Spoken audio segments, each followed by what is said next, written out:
vivienda es realmente algo preocupante porque hay datos que arrojan las dificultades que se tienen para poder alquilar.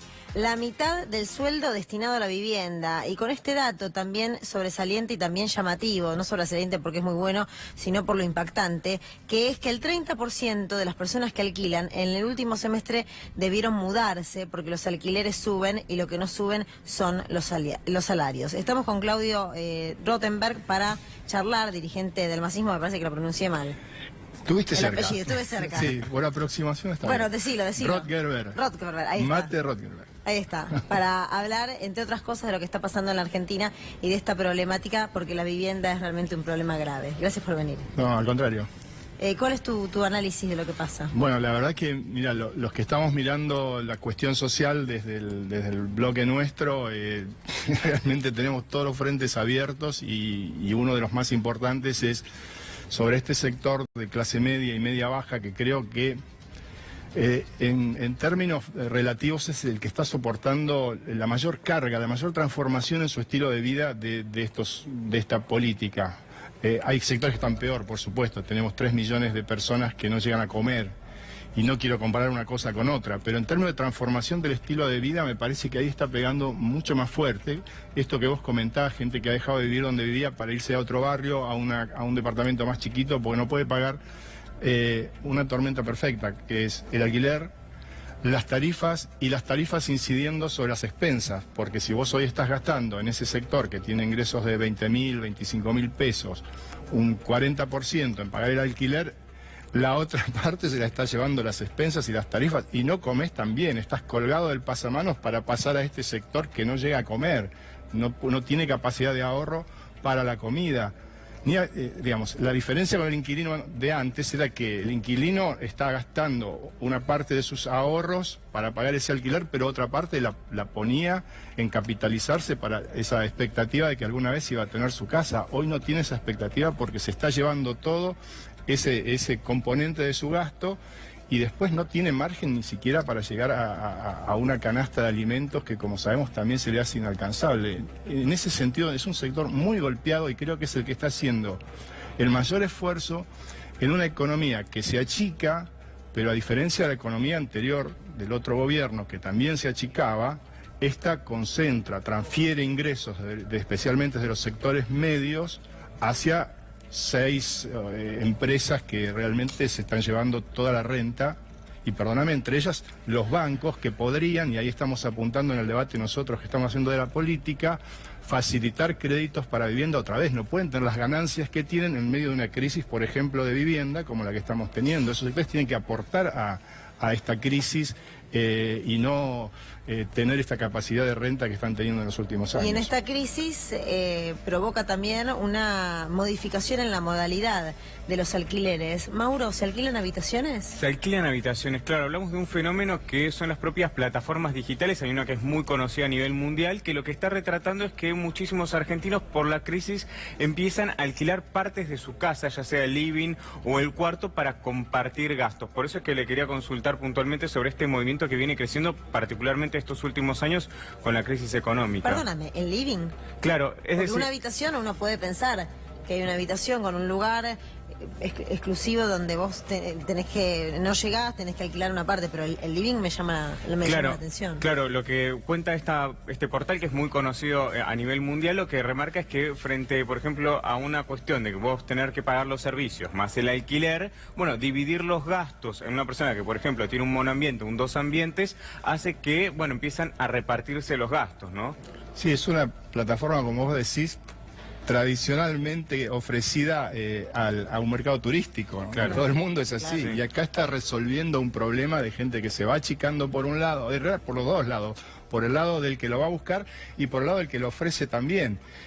Pero la verdad es que hay que ponerle fin a esto, porque si vos te pones a pensar, es una locura, es la manera argentina de sobrevivir a una cosa que no nos merecemos. Si vos lo pensás, es una cosa ya indigna. Estamos llegando a niveles que en algún momento tenemos que fijar bueno, hasta acá, no nos merecemos vivir así, no se merecen vivir así nuestros abuelos, no se merecen vivir así nuestros pibes en los barrios. Tenemos la mitad de los pibes en la pobreza en la Argentina.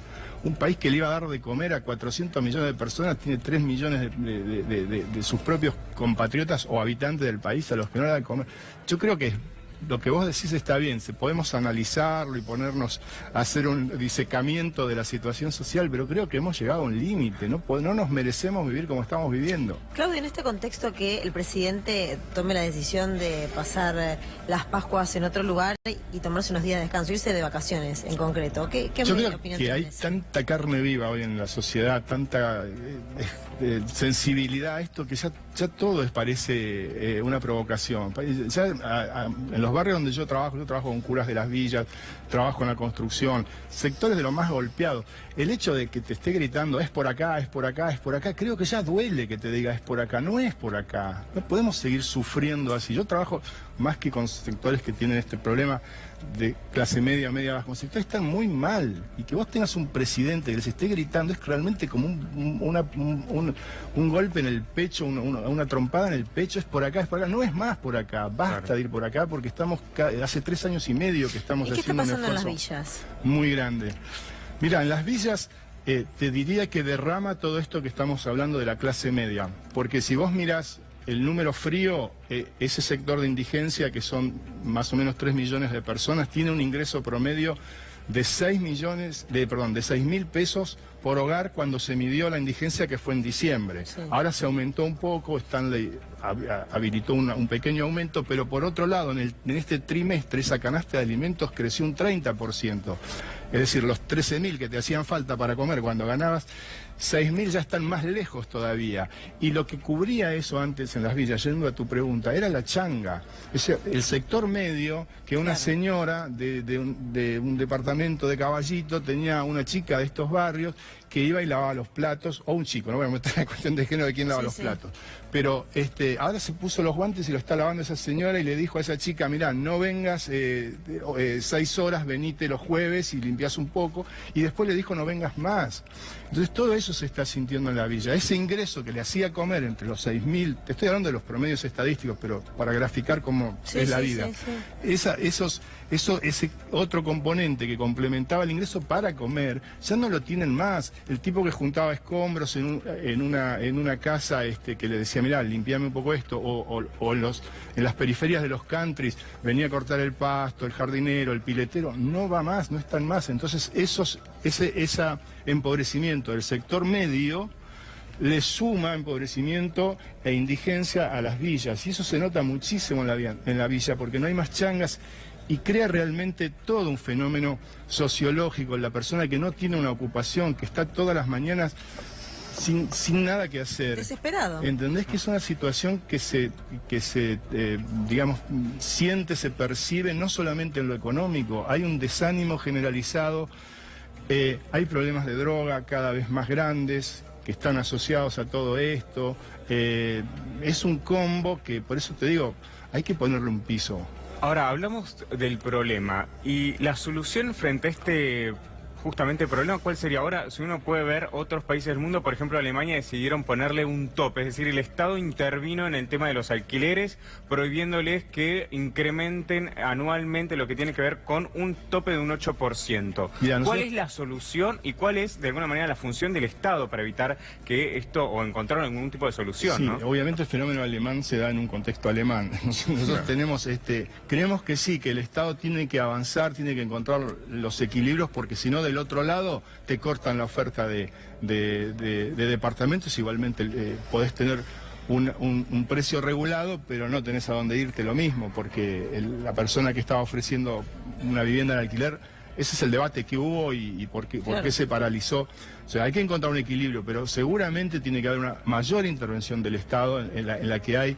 En este momento creo que todos tenemos que mirar un poquito más solidariamente al más débil, y en este caso el más débil es el inquilino, es decir, la balanza no puede estar en el medio, y esto tiene que entender el propietario también, o las cámaras, o los martilleros, o todos los que buscaron darle otra vuelta, pero el Estado tiene que intervenir en este momento al menos de coyuntura, en favor de los más débiles, regulando los alquileres y sobre todo dándole previsibilidad a un alquiler, porque es muy difícil firmar un alquiler que vos tenés 15% de aumentos porque no hay un parámetro, como en la mayoría de la economía, no hay un parámetro de precio, no hay un parámetro de precio del alquiler. Vos estás firmando un alquiler hoy y ya sabés que tenés 15%, o sea, ya estás apostando al descarrilamiento de la economía, porque si estás firmando un 30% de inflación o de sí, en los últimos 2 años, cada 6 meses se... Firmás el contrato, sí, ahora. Se reajusta por inflación. No, firmás que ya te aumentan 15% por semestre. Por eso, pero Ojalá fuera la inflación, porque por lo menos vos podés especular. Se supone, está bien, pero se supone que con esa firma se está anticipando a la futura inflación de la que los últimos años nos hemos acostumbrado. Bueno, pero quisiéramos esperar que... ¿Crees que eso se puede cambiar? Y sí, pero ahí hay dos cosas. Me parece que en este momento los que estamos más o menos cerca de los que discutimos el gobierno que viene, tenemos que pensar en 2 planos. Primero, lo estructural, que va a llevar mucho tiempo. Argentina tiene un problema estructural que, bueno, están discutiendo en mesas de la economía. Pero después tenés un montón de medidas que hay que tomar ya. El tema de alimentos, hay que intervenir ya, de poner los alimentos al alcance de todos. ¿Pero no alcanza con esta medida de los precios congelados? Si vos mirás, yo fui ministro de Salud, si vos mirás el componente de alimentos desde el punto de vista de lo que nosotros hoy tenemos como problema alimentario en nuestros chicos de los barrios donde uno trabaja, no solamente el problema de la proteína como alimento, sino todo el tema de la milenización, no sé si del alimento de la madre en el embarazo, el alimento del chico en los primeros años de vida. Sí. Esto es un problema que se va a ir notando en las escuelas de acá a 5 años. Un chico que está así, que encima tenés el problema de la droga. ¿Sí? Vamos a ver sobre la base neurológica sobre la que va a tener que plantearse la cuestión educativa en el futuro también. Entonces nosotros tenemos que parar todo eso. Hoy tenés que poner los alimentos con un respaldo no solamente de la mirada económica y de los expertos en economía, también desde la salud, ver cómo formás vos una canasta de alimentos que sirva durante el embarazo, durante los primeros años de vida y que eso está al alcance de la gente. Estaba haciendo algunas lecturas en relación a que el 20% solamente de estos precios que van a congelarse, entre comillas, forman parte de una alimentación saludable. ¿Es ese porcentaje tan bajo de todo el 60%? Es muy poco lo que aporta. Es más que es un acuerdo con quien pudiste acordar desde los supermercadistas. O sea, tiene esa mirada desde, bueno, yo vendo cafés, como dijo el de una de las famosas empresas de café, tengo 14 líneas de producto, ir a pérdida con una no me importa. Bueno, la verdad el café no aporta nada en esta canasta, por ejemplo, ¿no? ¿Me explico? Sí. Entonces como que es bueno, te voy regalando, a ver quiénes nos regalaron algo. Y no es así, el Estado tiene que tener un plan, tiene que tener, bueno, tenemos esta emergencia alimentaria en un sector muy importante de la población, sobre todo niños.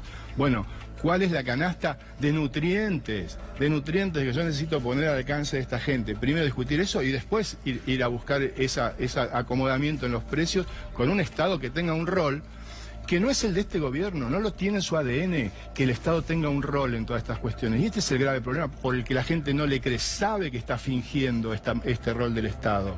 Así sea una burla lo que está arreglando. La gente percibe ya que esto no está en el ADN de este gobierno. Que esto es como que, bueno, estamos a 6 meses de una elección, estamos en caída libre electoralmente y vamos a hacer algo para que hasta octubre lleguemos con cierta rostro fotogénico para toda esta crisis que se está presentando. Ahora decías el rol del Estado, y una pregunta, la última, cortita, tiene que ver con, ¿crees que hay algún tipo de relación con los poderes económicos que no permiten avanzar en leyes que tienen que ver justamente con derechos relacionados con el alquiler? Digo, habían otorgado la posibilidad de que la comisión la pague el propietario, ahora quizás hay marcha atrás respecto a este tema. ¿Por qué crees que no se avanza en esa materia? ¿Hay algún tipo de acuerdo con la Cámara de Propietarios? Porque, ¿cómo te puedo decir? En modelos como este, el poder económico es siempre más fuerte que las necesidades. Entonces, cuando se ponen en la balanza, para mí, formación filosófica y política no puede estar ni siquiera en el medio. Donde hay una necesidad tiene que haber un derecho, ¿sí? Entonces cuando las cosas empiezan a estar por el medio, después terminan desdibujándose como pasó en la ley de alquileres. El inquilino es el más débil y el Estado tiene que estar de ese lado. Muchas gracias, No, al Claudio. contrario. Gracias por venir y por tu análisis. Al contrario. Ciudad de Buenos Aires, una linda tarde en este Viernes Santo. Imágenes de lo que está ocurriendo ahora con un tránsito muy fluido. Del tránsito, por supuesto, no vamos a hablar porque en general en los días como hoy todo circula con mucha tranquilidad y con mucha normalidad. Pero sí del tiempo, porque